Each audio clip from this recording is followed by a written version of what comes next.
Good morning, Denise Dryden here. I'm out on Bainbridge. It's cloudy and icky outside, so I'm nestled inside next to one of my favorite statues that I got from my aunt.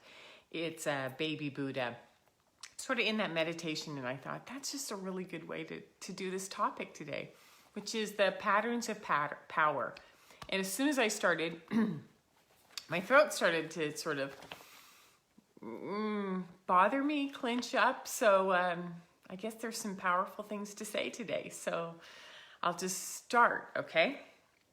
So, we're in these times where there's just so much being addressed and played with and in our face and showing us what's working and what isn't working. And, we've been experiencing this for months now with the lockdown and the fears of the virus and the way that the economy is changing, the way that the news is dealing with this. There's just so many components, right, of what is up. And, I want to throw in the mix that like 2 days ago was this full moon lunar eclipse. And part of that is that it was focused on how we act and how we respond to personal triggers, to our weaknesses, to our vulnerabilities. So it was kind of like, not only am I going to stir up, all of this stuff all around us, right?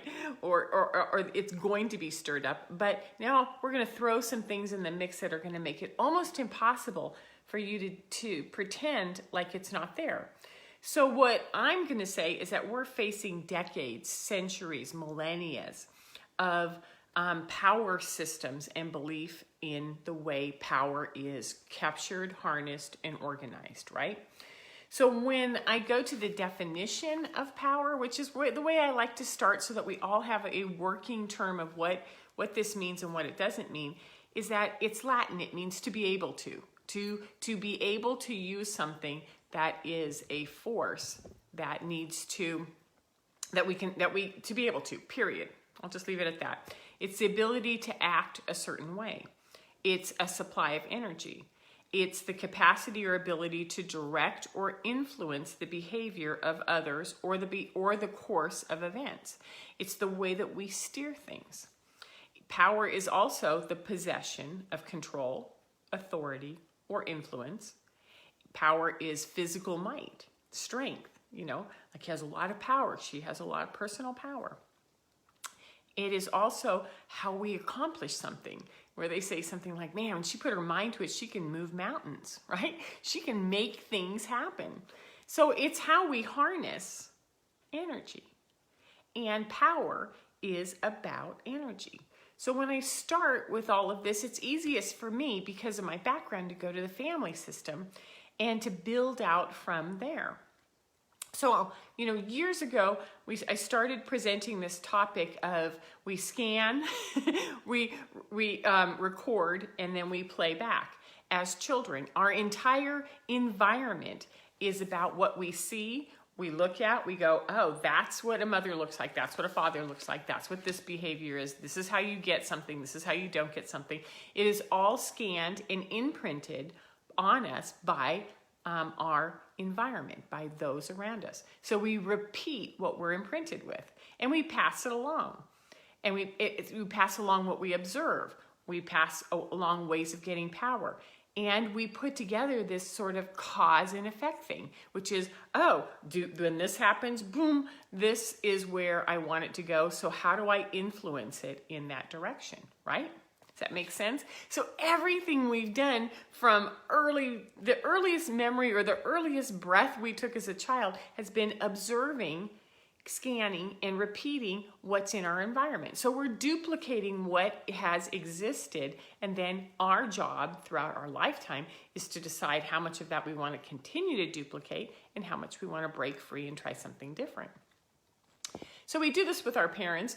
And our parents are going to be our most influential piece. And then there's the extended family and the friends and sort of the environment that's around you. And then we're going to expand it even more to what we are exposed to, whether that's school, preschool, churches, sports, activities, anything where we get to watch other adults, other people showing us how they make things happen.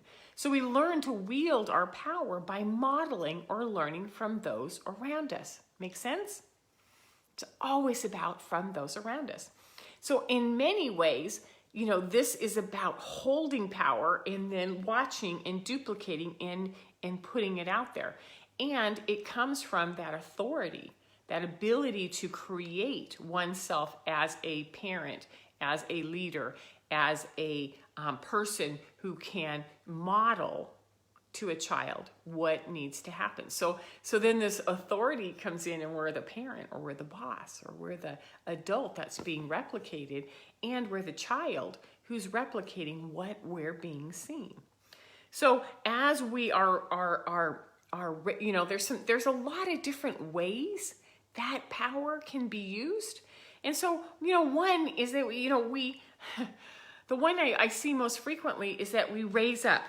We extend our power out, right? And we power over someone, and we raise our voice, or we raise our posture, or we go to our position, or we go to our degrees or intelligences, right? And so we use these consequences of discipline to affect that, which is I have power over what you are going to experience. The other one that I thought was interesting was that you can have power by withholding. And that is something I've seen so much of, which is that silent treatment, or the I'm going to withhold love or attention or services or even food and survival if you don't acquiesce to me, what I need, what I am trying to make happen.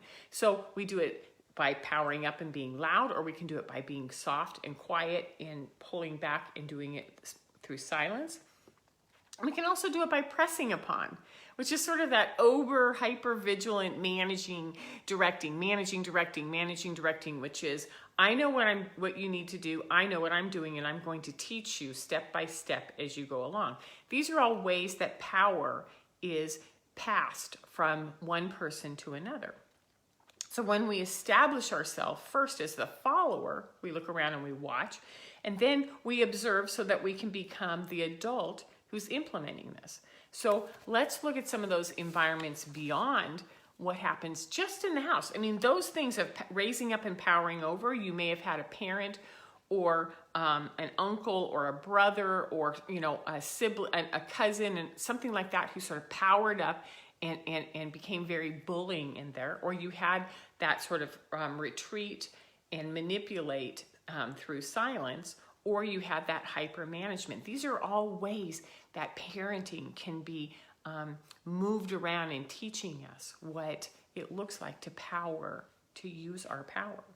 The second influence that comes in most predominantly is in school, because we start school at age 5 and we spend 12 years, K through 12, in an education system. And I think it's really interesting that we start at age 5, which is about the time that the soul sort of goes into the loss of memory. It goes into the sort of the veil falling, which is I no longer have access to that magical communication system that helps me understand who I am. And we become very isolated about the same time that school is mandated to start, especially here in the United States.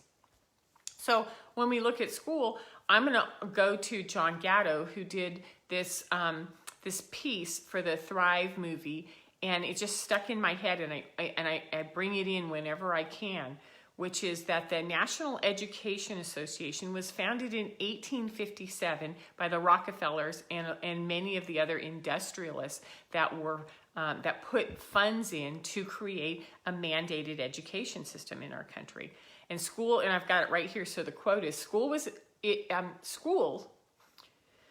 is to establish a fixed habit of response to authority. Okay, that is why it takes 12 years, is what Gatto says. You're to respond reflexively when anyone in a position of authority tells you what to do.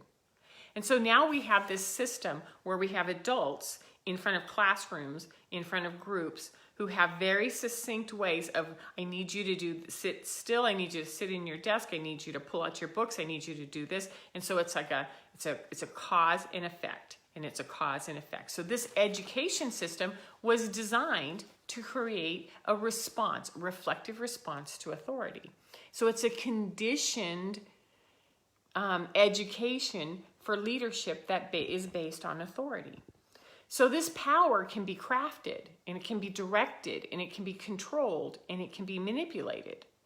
And the power can come from a single source, a leader, can come from an organization, a bunch of leaders. It can come from a governmental system. And this power can come from a lot of different targeted sources.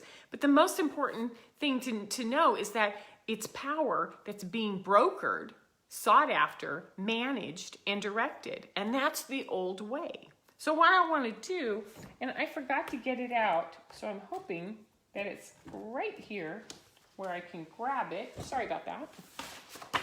Yes, thank you. Which is this image of the RKO radio tower, right? And there's, like different kinds of ways that these signals are being emitted. So I want you to hold on to this image while I'm talking. Because what I want to do is look at power from a different source. So, power is there. We have energetic power in our systems. It's never going to go away. It's who we are. It's present. And it can be harvested, it can be harnessed, it can be captured and directed any way. So we are these little power cells, and we're amazing cellular systems of energy. We are the most amazing cellular systems of energy. So think about it. If we're looking at decades, centuries, or millennia where all of our leadership has been aimed at harnessing, controlling, and directing this power, that means that there must be something really interesting about how powerful we are, and that we can't be trusted or we can't be allowed to shine ourselves. Because, someone else has to harvest it. Someone else has to harness it and make it work, right?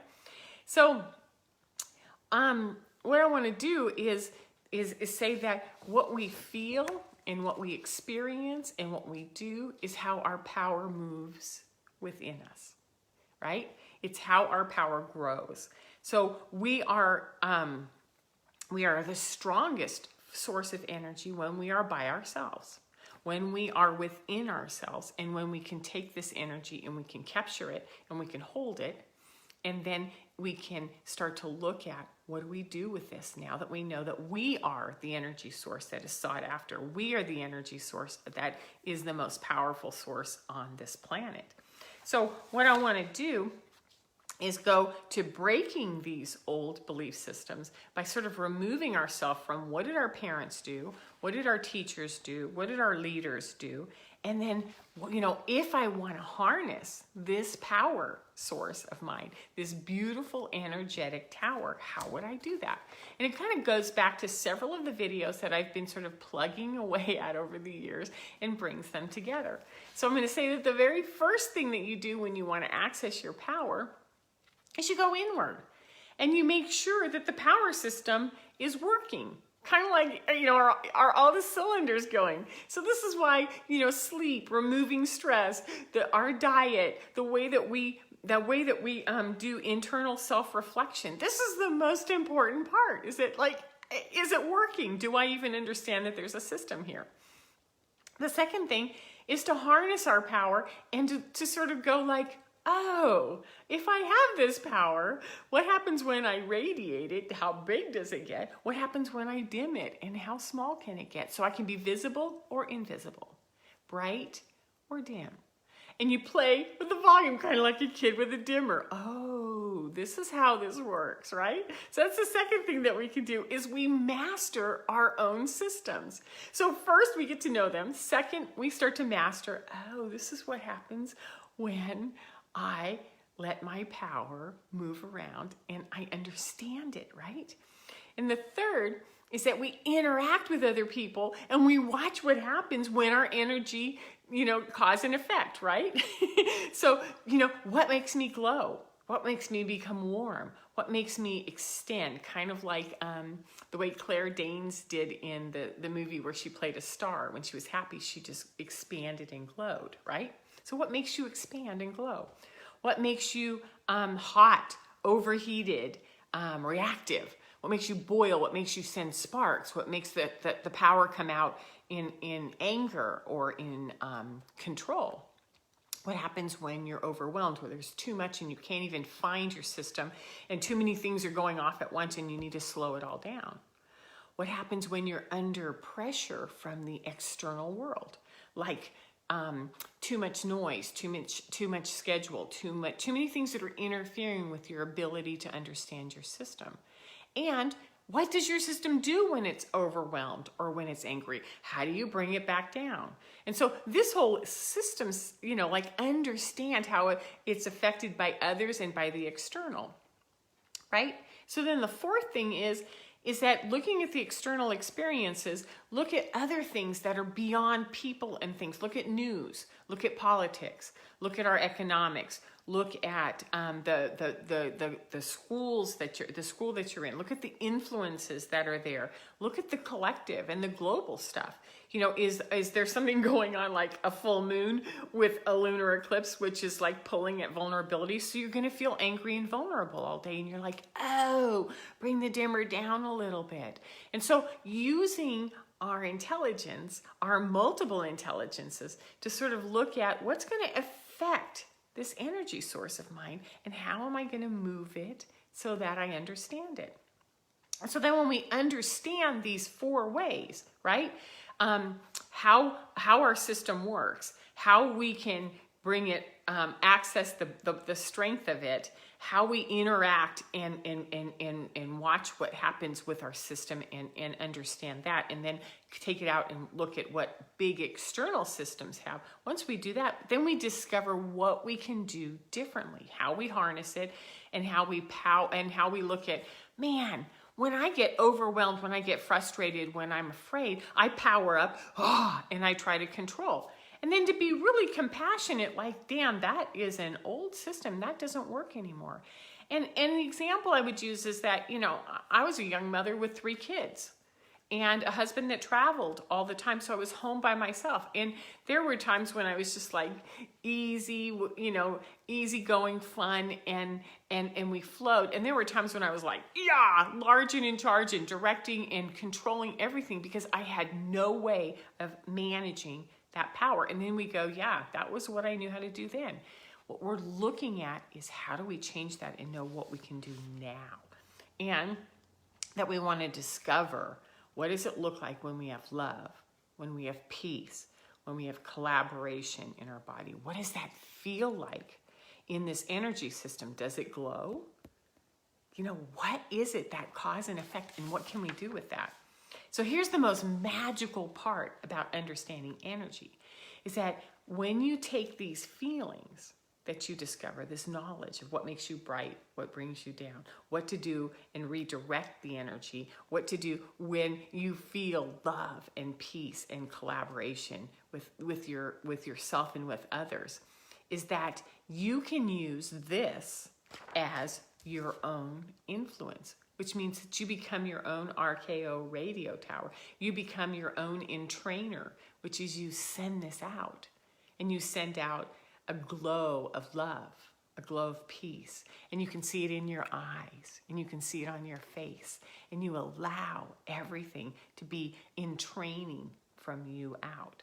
So this is the diamond energy that came to our planet in 2010 in mass. So if you've got these little 10-year-olds and under, and they just radiate this little beings of love and light, what we want to do is we want to learn from them, and we also want to guide them, which is, like, hey, you're feeling a lot of love, make it bigger, beam it out.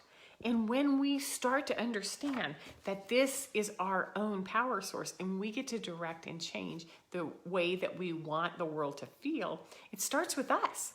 It starts with us beaming out what we want it to be, not what we're angry at, not what we're pushing against, but what we want it to be, and we start to expand it from there.